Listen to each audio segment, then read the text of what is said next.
Okay, good afternoon, everyone. It's hot, isn't it, right? I feel like I don't know if there is a reason of the tension and the controversies that we're raising this afternoon, but I have a, sorry. Oh, yeah. So my contribution this afternoon would be with that sentence, which is could be interpreted provocatively, which is not my my intention, but I'll try to build on that controversy about communities, because we've heard about collaborative economy, we've heard about communities, and what I particularly noticed during the previous presentations is the huge diversity of what we're talking about. And probably if we build on that, we can assume that the term community itself is heterogeneous, and there are questions that can be asked about the relationships between the communities and the individual. I think it's the good time to start asking that question, because we are at the moment when there has been a lot that has been done. A lot of communities have acted and proved success, and also others have failed in their attempts to define new ways of working and acting. And at the same time, there is still a lot to be done. So we are at a time where scale is one of the questions that is linked to sharing economy, collaborative economy, whatever the word and the diversity of the words that we're using. The question about scale, which are how can we scale, first, and second, what happens if we scale? What consequences if communities, and if we enter this age of communities that we are pleading? Sorry. Okay, so first, I'll split my talk into the two parts of the controversies, right? And giving some examples of the empowerment power of communities, and after I'll raise a series of questions to fuel the second part of the controversy. So communities demonstrate every day their power to build a new world. They are transforming cities, companies, etc. And we've heard a lot of people from various fields using that term of community. Policymakers, entrepreneurs, activists, artists, etc. People that normally, frankly, disagree. They all agree on that term of community. And of course, we can share with them that basic assumption that who can be against the idea of community, and normally it's connoted very positively. The term has been using so much recently that I dedicated some time with some of the colleagues to work on open business models, and that's a research that we are currently leading about open business models, how are they working, how to foster them, and it's through this research that we revealed this controversy about communities and their domination about and the domination aspect on individuals. Through this research, we had the opportunity to meet and to interact with thinkers, entrepreneurs, and they all coined the term community as a key term for their endeavors and for the subjects that they're tackling. But they framed it very differently. Some of them revealed or identified the community as a tool to develop their business model, other as empowering tool, like, let's say, more social impact. And let's reveal some examples about communities. And there are examples that are slightly different than from the others that were presented this morning and at the beginning of the afternoon. OpenStreetMap, which is a community of people that are every day updating maps. And this community of people is performing better than the standard corporations in that field.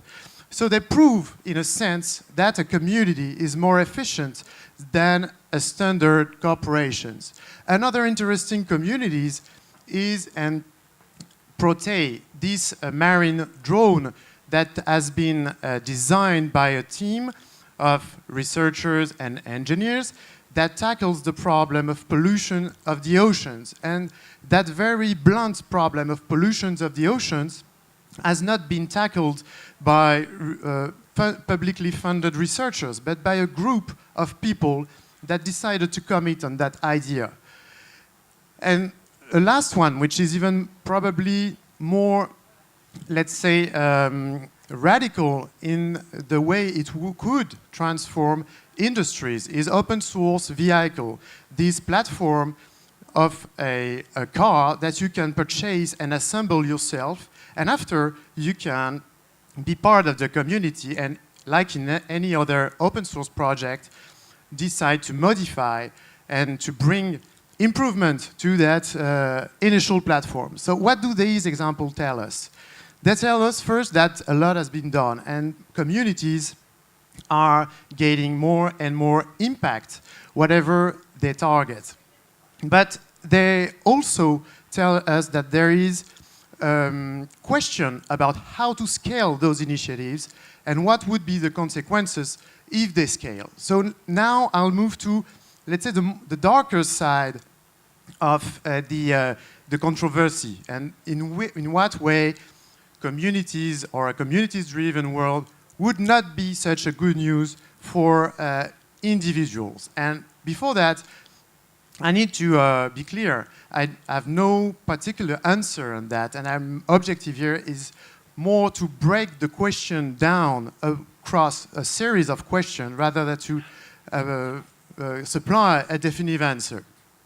So the first question, which has already been discussed, and I will not be very long on that, is the question of the equilibrium between the platforms and the individuals. Nearly all communities are either supported or organized through platforms, whether they are physical or digital. And of course, the question associated to that is the value sharing between the people that contribute to the platform and the platform itself. And I quote here Michel Bowens, which we interviewed during that research, which frames quite precisely the question that is now addressed by people. This question of value sharing is also observable in another context, the context of companies, corporations, let's say the historical actors that use and mobilize communities in their value chain. What's the upside for the people that are contributing for these corporations' value chain? Is the value shared equitably? What are the limits of such collaborations between crowds, communities, and corporations? The question is both about the value sharing, but it's also about the independence of the people that are committing day after day to these platforms. Will it be possible to move from one platform to another? Will it be possible to get its autonomy back? Other question, and it's the second one associated, is that, and it's been quite precisely highlighted in the previous presentation about digital labor, the very important question is, are these people forced in a way to group into communities, or do they decide to act as a community? And probably that's a question that has no final answer, but it's a question that we need to have in mind when analyzing and designing those platforms and collaborations between communities and other bodies. Another question that is relatively less or a fewly discussed is the question about the goals. We pretend like if every community had very respectable and that the goals were not likely to be criticized or debated. And probably that the questions of the goals assigned to a community is a question that is also to place on the debate. If we are in an age of communities, communities will compete and probably compete between each other and also with other existing bodies in this society. They will be competing on resources. They will be competing on attention. And how will this competition or rivalry will be solved and arbitrated? we can criticize, and it is criticized, they are criticized, market and hierarchies, but they proved also to be as adequate mechanisms to arbitrate rivalry in society in a relative peaceful way. So the question is, how rivalry be arbitrated in a world governed by communities? So don't get me wrong, I totally agree with that sentence. And we have everyday examples of what communities perform and how they are performing better and better every day. But the 5 questions I raised are open questions that probably we could keep in mind when analyzing that topic. They are related to the leadership of these communities. They are related to the relationships between the communities and the other external bodies. They are also linked to the size and scope of these communities. If we keep on being controversial, we could say that there could be 4 controversial phases of communities: mystic, local, entrepreneurial, and stateless. And of course, I'm not good at predictions, and I will not risk today to predict something about that. But what I'm sure of is that we need to discuss those various phases of community. And if you want to discuss that, tomorrow we are having a time machine experience. We'll move to the year 2025 with 4 community leaders that were not announced on the program, but I can announce them now. And we'll discuss those topics. It's at 11:30 at the boat. Thank you.